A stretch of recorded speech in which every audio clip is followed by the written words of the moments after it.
World food day to all. Myself doctor Mohini Kulkarni आप सभी का आयुर्मंगलम यूट्यूब चैनल में स्वागत करती हूँ। अन्न ही पूर्ण ब्रह्म, ब्रह्म यानी निर्माण।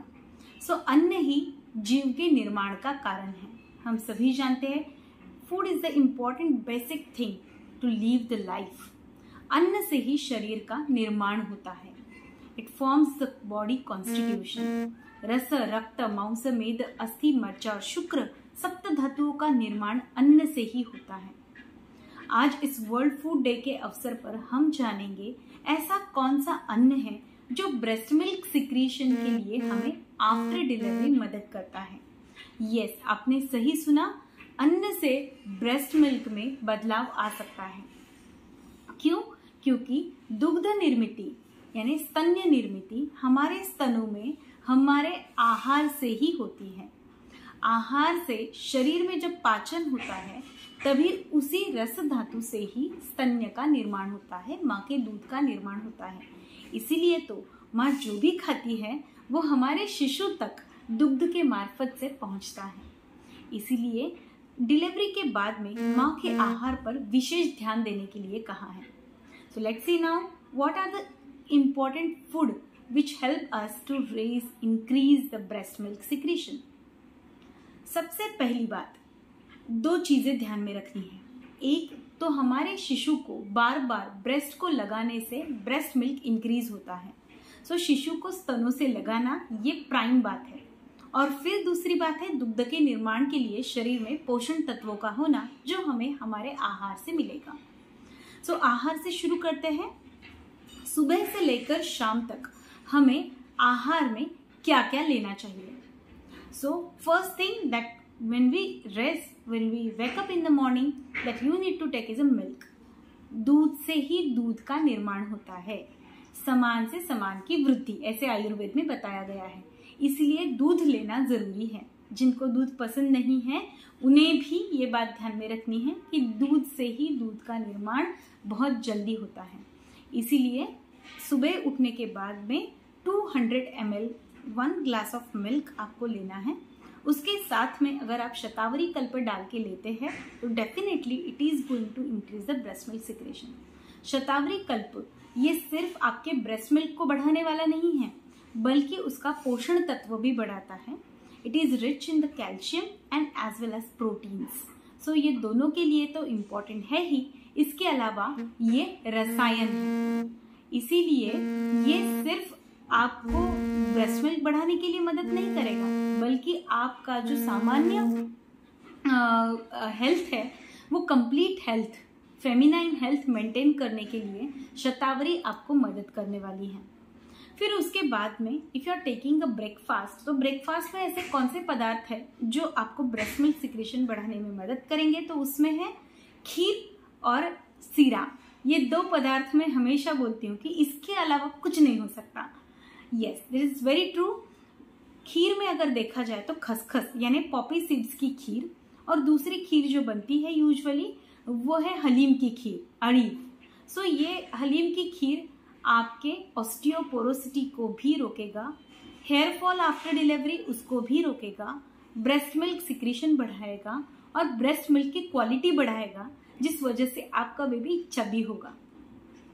सीरा की अगर बात करते हैं तो गेहूं के आटे को ना वो चपाती जैसे इतना भी फाइन होना चाहिए ना वो दलिया जैसा मोटा होना चाहिए। इन दोनों के बीच का साइज यानी रवा जैसे बनता है। ये रवा साइज का जो गेहूं का आटा होता है उससे हम लापसी बनाते हैं। ये लापसी कैसे बनती है? गेहूं को घी में हम भूनते हैं उस रवा को, और फिर उसमें दूध डालते हैं और गुड़ डाल के ड्राई फ्रूट्स की पाउडर उसके और न्यूट्रिएंट बढ़ाने के लिए आप उसमें डाल सकते हैं। ये दो चीजें आपको मदद कर सकती है ब्रेस्ट मिल्क सिक्रेशन बढ़ाने के लिए। डायबिटिक मदर को स्पेशल काउंसलिंग लेना जरूरी है क्योंकि द्रव, मधुर और स्निग्ध आहार से दूध तो बनता है, लेकिन आपको मधुर रस अगर नहीं बोला है, स्वीट अगर अवॉइड करने के लिए कहा है, तो don't forget to take a special counselling for that. फिर उसके बाद में फ्रूट्स का नंबर आता है। 11 o'clock अराउंड आई से टू ईट द फ्रूट। ऐसे कौन से फ्रूट्स है जो प्रेगनेंसी में हमें दूध बढ़ाने के लिए मदद कर सकते हैं? सो मधुर और कफकारक फल जो है वो दूध बढ़ाने के लिए ज़रूर मदद करते हैं, लेकिन डर भी रहता है कि हमारे बेबी को सर्दी ना हो जाए, इसलिए बनाना, चीकू, गुआवा ये खाते वक्त लोग बहुत डर जाते हैं। So yes, these fruits can be taken during the postpartum period, but ध्यान रहे कि ये सुबह 9 बजे से पहले नहीं खाएंगे, शाम को 6 बजे के बाद नहीं खाएंगे, दूध के साथ नहीं खाएंगे और खाना खाने के तुरंत बाद नहीं खाएंगे। सो एक तो 11 बजे, नहीं तो दोपहर का खाना डाइजेस्ट होने के बाद 3 बजे जब पित्त का काल होता है तब अगर ये फ्रूट्स खाते हैं तो ये आपको न्यूट्रिशन देंगे और साइड इफेक्ट नहीं देंगे। तो ये फल आपके ब्रेस्ट मिल्क सिक्रेशन बढ़ाने के लिए आपको मदद कर सकते हैं। उसके बाद में है खाना। खाने में कौन सी चीज़ें हैं? अगर आप बाजरे की रोटी खा सकते हैं तो ये ब्रेस्ट मिल्क सिक्रेशन बढ़ाने वाली है। उसके साथ साथ ही नाचनी की रोटी भी ब्रेस्ट मिल्क सिक्रेशन बढ़ाती है, फिर ज्वार की रोटी और फिर गेहूं की रोटी। So the preferable roti for eating is बाजरे की रोटी। ध्यान रहे अगर आपको ब्लीडिंग पाइल्स, फिशर, फिस्टुला है तो आपको ये नहीं खाना है। उसके बाद में सब्जियों की बात अगर करते हैं तो ड्रमस्टिक्स की सब्जी यानी शेवगा, शिगरू, फिर उसके बाद में हमारी भिंडी की सब्जी, उसके बाद में लौकी, गटकी, जो भी सब्जियां हैं वो सभी सब्जियां ब्रेस्ट मिल्क सिक्रेशन बढ़ाने में मदद करती हैं। बीन्स है वो भी आपके ब्रेस्ट मिल्क सिक्रेशन को बढ़ाती है। तो ये सब्जियां हमें खान पान में ज़्यादा रखनी है। Green leafy vegetables are also suggested but they are for cleaning your bowel, not for increasing the breast milk secretion. तो ये ग्रीन सब्जी एक और उसके साथ में ये जो 4 सब्जियां बोली हैं इनमें से एक ऐसे अगर आप मैनेज करते हैं तो definitely it is going to help you.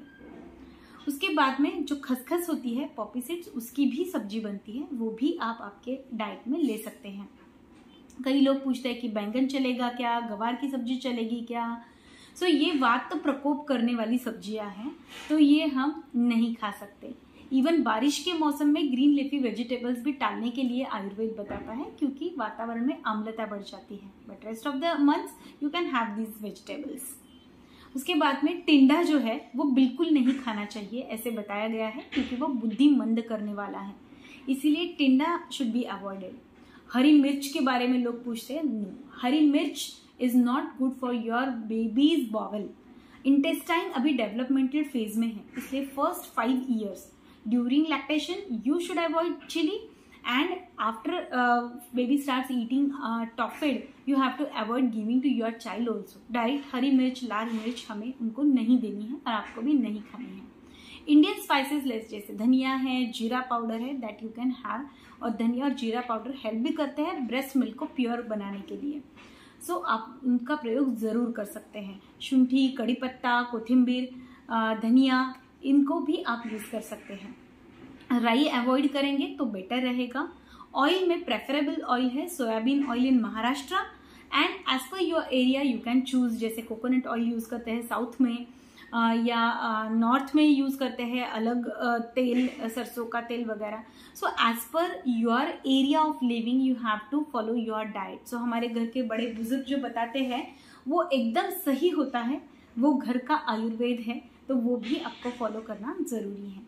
शाम के हमारे ब्रेकफास्ट के लिए अगर सुबह सीरा खाए तो शाम को खीर, सुबह अगर खीर खाइए तो शाम को सीरा ले सकते हैं। इसके बाद में कई जगह पे ऐसे बताया जाता है कि फर्मेंटेड फूड से ब्रेस्ट मिल्क बढ़ता है, तो मेरा ये कहना है मदर्स कि ब्रेस्ट मिल्क बढ़ता है फर्मेंटेड फूड से, बट फर्मेंटेड फूड सही नहीं है। हम जानते हैं कि जब भी हम, जैसे कि एग्जाम्पल के लिए लेते हैं हमारा इडली का बैटर, सो इडली का बैटर जब मिक्सी से निकालते हैं तब वो इतना ही होता है, ढक्कन रखते हैं ओवर द नाइट तो फिर वो बढ़ जाता है, उसकी मात्रा बढ़ जाती है।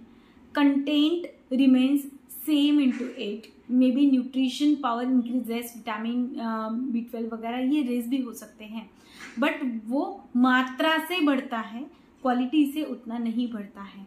सो फर्मेंटेड फूड यानी कि स्पेशली ब्रेड या इडली ये जो सजेस्ट किया जाता है वो आपके लिए सही नहीं है।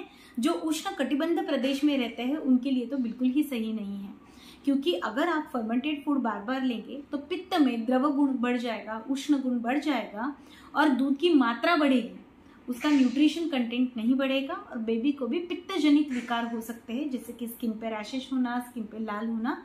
सो please don't take fermented food in over amount just to raise the breast milk secretion. उसके लिए आप सही काउंसलिंग लेंगे तो बेटर रहेगा। फिर उसके बाद में ब्रेस्ट मिल्क बढ़ाने के लिए कौन से फूड है जो हमें और मदद कर सकते हैं, तो उसमें एक चीज़ हमेशा ध्यान में रखना है।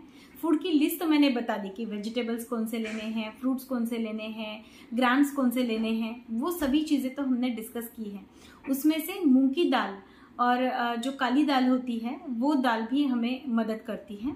उसका अगर आप सूप बनाते हैं तो वो भी हमारे लिए बहुत यूज़फुल है। उसमें पानी निकाल कर वो पानी न्यूट्रिशियस आप ले सकते हैं। कई लोग सवाल पूछते हैं नॉनवेज के बारे में, कि नॉनवेज ब्रेस्ट मिल्क बढ़ाने में मदद करता है क्या? नॉनवेज माँ की शक्ति बढ़ाने के लिए मदद कर सकता है। ब्रेस्ट मिल्क बढ़ाने के लिए उसका उतना उपयोग नहीं है, क्योंकि वो मांस धातु और रक्त धातु को बढ़ाने में ज़्यादा मदद करता है। हमें रस धातु बढ़ाना है। So more milk, more fruits, more vegetables and more, जैसे मैंने कहा बाजरा रोटी एंड ऑल, वो आपके लिए ज़्यादा ज़रूरी है। इन सब के अलावा माँ टेंशन फ्री रहे, स्ट्रेस फ्री रहे और उसकी नींद पूरी हो, ये भी उतना ही ज़रूरी है। जितना माँ प्रसन्न रहेगी, अपने बेबी के साथ में इंटैक्ट रहेगी और टेक्निकली अच्छे से बेबी को फीड करेगी, वात्सल्यपूर्ण भाव से उसके साथ समय बिताएगी, उसका ब्रेस्ट मिल्क कम नहीं हो सकता।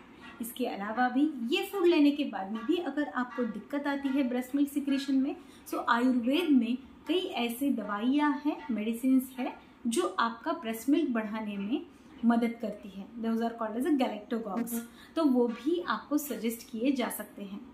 अधिक जानकारी के लिए और मार्गदर्शन के लिए आप हमारे साथ में डायरेक्टली कनेक्ट हो सकते हैं। आशा करती हूँ वर्ल्ड फूड डे के अवसर पर ये जो वीडियो बनाया है वो सभी माताओं को मदद करेगा। So eat healthy, stay healthy. Thank you.